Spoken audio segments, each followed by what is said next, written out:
Führer Meluche, pendant la prière du soir, dit à ses fidèles des dingueries. Encore une fois, il est en roue libre, le Meluche. Alors il parle de l'affaire Epstein, ou alors devrais-je dire Epstein, n'est-ce pas, si vous voyez ce que je veux dire. Bon, et puis après, il révèle son grand plan, son Great Reset, n'est-ce pas. Il nous révélera également sa solution finale contre l'Empire Bolloré, vendu à la découpe. Nous ôterons aux milliardaires et aux millionnaires la capacité de décider de l'actualité, mais lui, étant donné que c'est un richissime d'argent public, et ben ça va, ça passe. Les riches d'argent public, ce sont eux qui décident de comment doivent penser, de comment doivent agir les riches d'argent privé, qui les financent justement, qui financent des gus, tels que Führer Mollachon. Alors allons-y les amis, qu'est-ce qu'il nous dit? Comment est-ce qu'il nous le dit? En quoi est-ce que c'est problématique? Si c'est problématique, surtout la prononciation de Epstein là, non, je ne suis pas d'accord, mais on voit ça ensemble tout de suite. Vincent Lothar nous dit, écoutez attentivement, Jean-Luc Mélenchon tient des propos similaires à ceux d'un certain Alain Soral, mince. Sauf s'il s'agit de l'affaire Epstein. Je voulais dire Epstein. Pardon, ça fait plus russe Epstein, hein? Alors maintenant vous direz Einstein au lieu d'Einstein, Frankenstein au lieu de Frankenstein.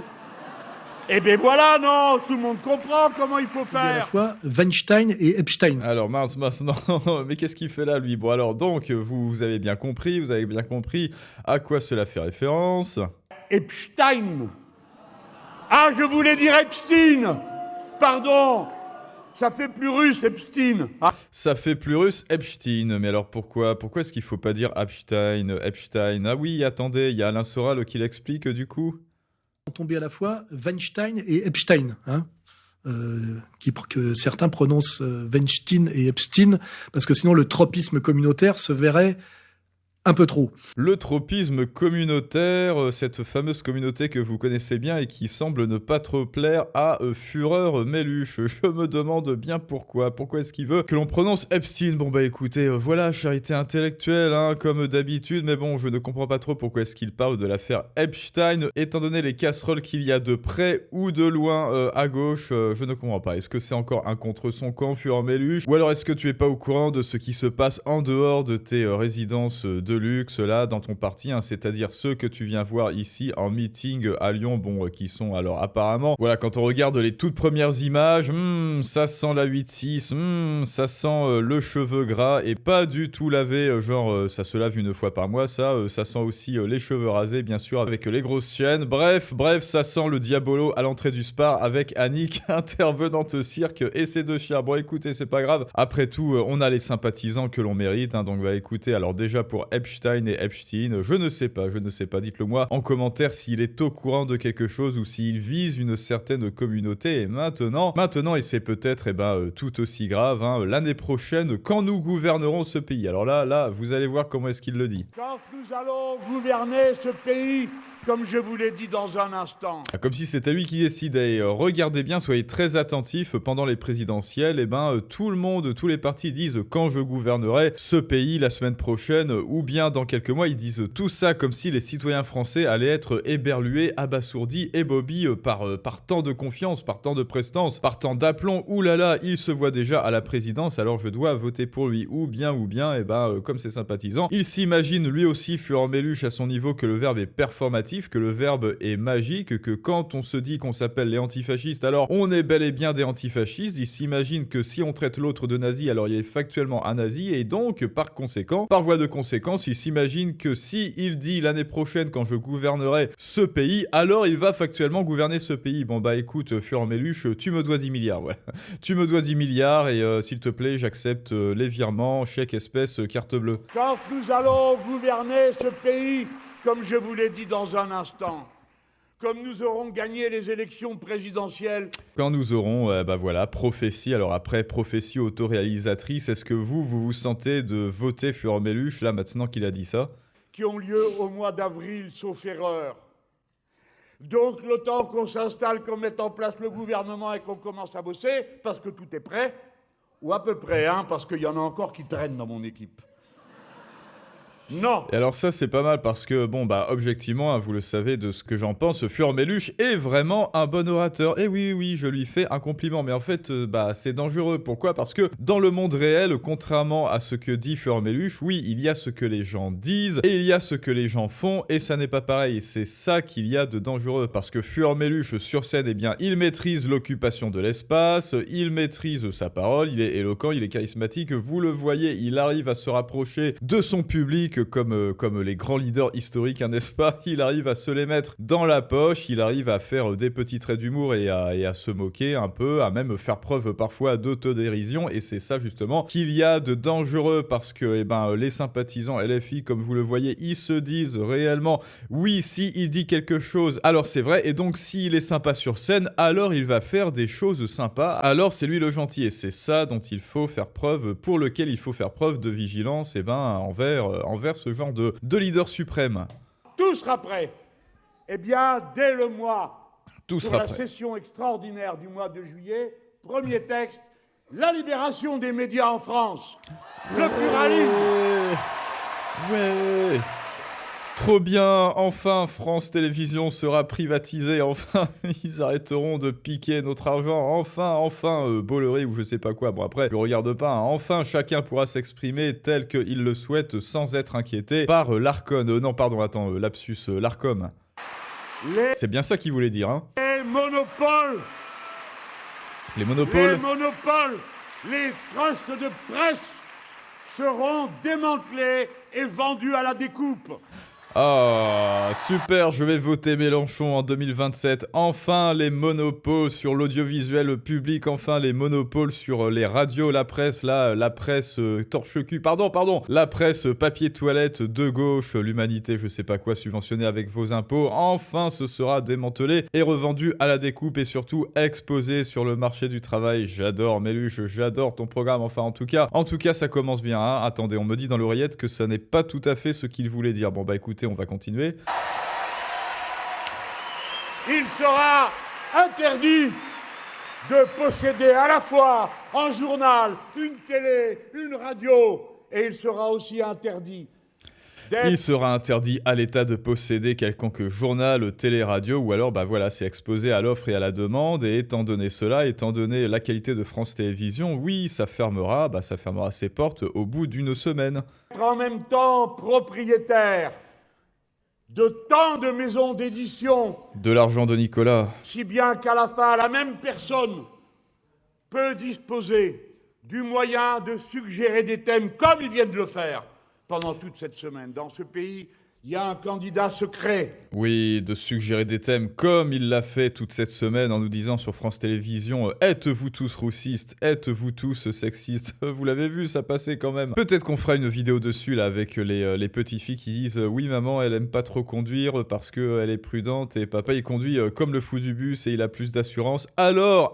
vous êtes sexiste, voilà, parce que vous laissez pas les femmes conduire ou je sais pas quoi. » Tiens d'ailleurs avec la luminosité là, l'éclairage, on dirait qu'il a un œil borgne, il ressemblerait presque, hein, dans ses dires, il ressemblerait presque au menhir, là, démanteler l'audiovisuel public. Ah non, merde, c'est pas ça qu'il voulait dire, il voulait parler d'un candidat secret. Voulait-il parler de l'État français qui subventionne, entre autres, France Radio, qui est évidemment ouvertement à gauche et qui a eu des accointances avec LFI, trop tard Méluche, on l'a débunké ça déjà. Voulait-il parler des humoristes de France Inter pas drôles qui sont ouvertement à gauche et qui invitent à voter à LFI et donc, quelque part, oui, peut-être que toi, tu tires les ficelles dans l'ombre, ou du moins l'État tire les ficelles de la gauche dans l'ombre. Ah non, tu voulais pas parler de ça. Ah, peut-être que tu voulais parler de Mathieu Pigasse et compagnie. Non, tu voulais toujours pas parler. Bon, écoute, Il y a un candidat qui ne vient pas devant la scène.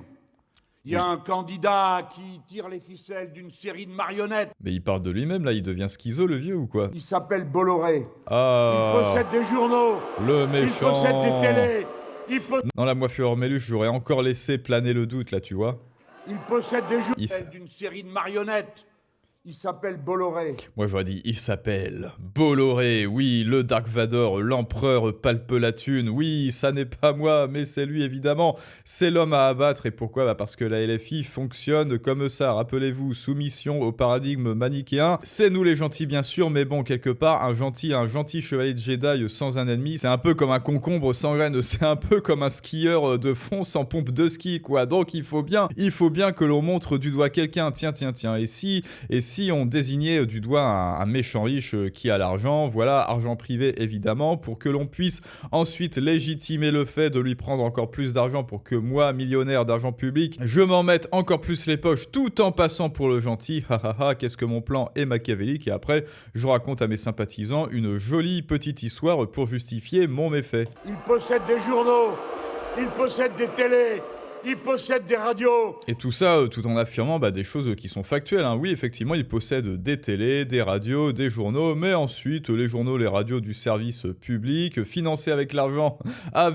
de Bolloré, justement, puisqu'il paye des impôts également. Alors, à moins qu'il se soit expatrié ou je sais pas quoi, comme l'autre dont je feins d'oublier le nom, bien sûr, Bolloré, je sais plus, écoutez, dites-le moi en commentaire. Évidemment qu'il parle pas de l'Humanité, de Libération, de France Inter, qui sont ouvertement à gauche. Non, ça va. Ça, en revanche, ça ne sera pas revendu à la découpe, parce qu'en fait, ce qu'il faut que vous compreniez, chers sympathisants de la LFI, c'est que les méchantes radios et les méchants journaux que je vais revendre à la découpe, c'est toutes les méchantes radios et les méchants journaux qui ne sont pas d'accord avec moi, et c'est bel et bien pour cela, là, il vient d'avouer à son insu que le fascisme aujourd'hui, c'est bel et bien l'antifascisme. Pourquoi ? Parce que c'est un fascisme qui, au contraire de l'époque de Mussolini, ne dit pas son nom et se fait passer pour le gentil. Et donc là, effectivement, les nousis en PLS, hein. Même les nousis n'auraient pas osé. Même les nousis du siècle dernier sont jaloux de la stratégie d'inversion rhétorique de Fureur Méluche. Allez, on finit de l'écouter.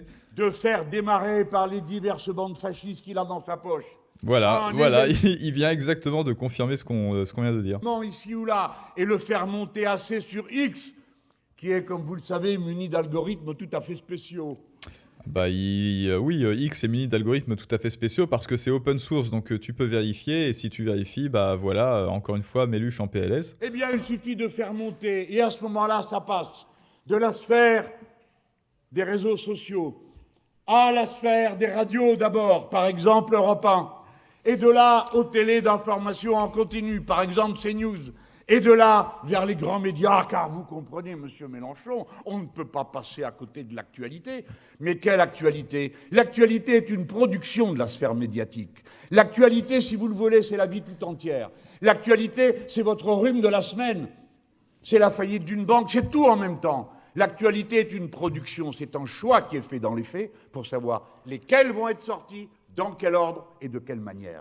Et ça, c'est factuel. Alors du coup, pourquoi est-ce que à l'Humanité, Libération, etc., ils parlent pas de Philippines, ils parlent pas de Quentin qui s'est fait tuer par la jeune garde, mais ils parlent plutôt de Rix qui a provoqué Némésis, parce que oui, Furméluche, ce que tu ne dis pas, c'est que oui, il y a les faits, mais il y a également l'interprétation des faits, et même pire, la torsion des faits et la requalification des faits, c'est-à-dire from je vais te virer de la boîte sans indemnité, tout nous allons procéder à une restructuration de l'entreprise. Et voilà, c'est exactement ce qui se passe dans nos médias. Il y a effectivement la rétention d'informations, mais cette information que l'on choisit de traiter, on va la choisir de traiter selon notre prisme, selon notre interprétation toute personnelle du réel, et chacun sait ici, tout comme moi, que la gauche ont une définition très personnelle de ce qu'est la vérité et de ce qu'est le gentil, le bon, le juste et la tolérance. Alors voilà, une fois de plus, Mélenchon, Furméluche en roue libre, et donc je vous rappelle à toutes fins utiles qu'il est payé avec votre argent, avec vos impôts, pendant que vous peinez toujours à joindre les deux bouts à la fin du mois. Et donc c'est pour cela que je te rappelle que si tu ne sais toujours pas gérer ton argent, l'épargner, budgétiser et surtout le faire fructifier de manière efficace et efficiente pour avoir une vraie retraite, parce que non, grâce à Furméluche, tu n'auras certainement aucune retraite mathématiquement, eh bien, ils continueront de faire n'importe quoi avec ton fric. Et pour ça, tu le sais, la solution, eh ben, c'est d'abord de s'inscrire au mail pour, dès la semaine prochaine, eh bien, embarquer pour la semaine de lancement, pour le prochain programme qui est très certainement le programme le plus ambitieux que je ne t'ai jamais proposé, puisqu'il va s'agir d'acquérir le mindset des gens libres, de sortir du script,